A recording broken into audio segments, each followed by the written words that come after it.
পীরগঞ্জ উপজেলার সাগুনি নামক এরিয়ায় এই শতবর্ষী গাছটা দেখা মেলে। এটা ঠিক সাগুনি ব্রিজের কাছাকাছি একটা জায়গায় অবস্থিত।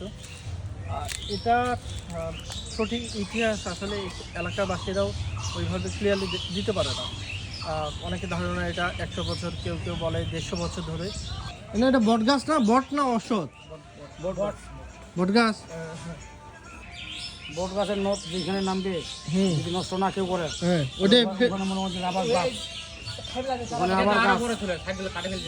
এই এরিয়াটাকে সনাতন ধর্মীরা খুব বিশেষভাবে গুরুত্ব বহন করে এবং এখানে আশেপাশে বিভিন্ন পূজা মণ্ডপ আছে, এখানে পূজা হয়।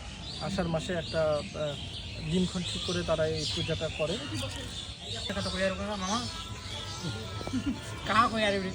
100-150 বছর হবে। 100 বছর হবে। এই যে বট গাছের যে ডাল্লা, এই যে শিকড়লা, এটা কি শিকড় গাছ মানে মাটিতে লাগছে ওইটাই আবার গাছ হয়ে গেছে? ওইটার মতো আর কি। ওই পাশে একটা নাম জানতো না, এটা ও আচ্ছা আচ্ছা আচ্ছা আচ্ছা, এটাই পরে আবার গাছ হয়ে যায়। এইটা মনে করছি ওইটার মতো হয়ে যাবে, আর ওইটা মতো মোটা হয়ে যাবে, আর ওই জামরে নামতেছে না, কাটে ফেলা এটা। আচ্ছা এগুলা কি?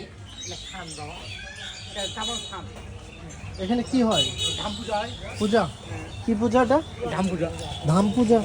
ধাম পূজা কেমন আবার? এটা পূজা সকাল দশটা করি, এটা পূজা।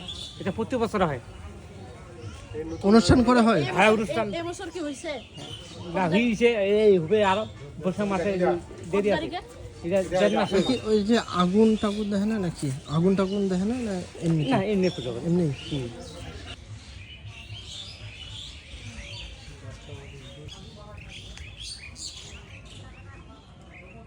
তোমাদের রিঅ্যাকশন কি এই গাছ দেখে? মানে এগুলা গাছ দেখে আমার খুব অবাক হয়ে গেছে। রিঅ্যাকশন বলতে আসলে আমাদের আশেপাশেও যে এরকম গাছ আছে এটা তো জানা ছিল না। আমি ফার্স্ট টাইম আসলাম। ইভেন এটা আমার কাছে অনেক ইউনিক লাগলো জিনিসটা, যে মানে জাস্ট একটা ইয়া থেকে গাছ হয়ে গেছে। শিকড় থেকে একটা, শুধু এখানে না, ওই পাশে এই পাশে। এখানে চায়ের একটা দোকান আছে ছোট্ট, চাটা খুব ফেমাস। আসেন আমরা চা খাই।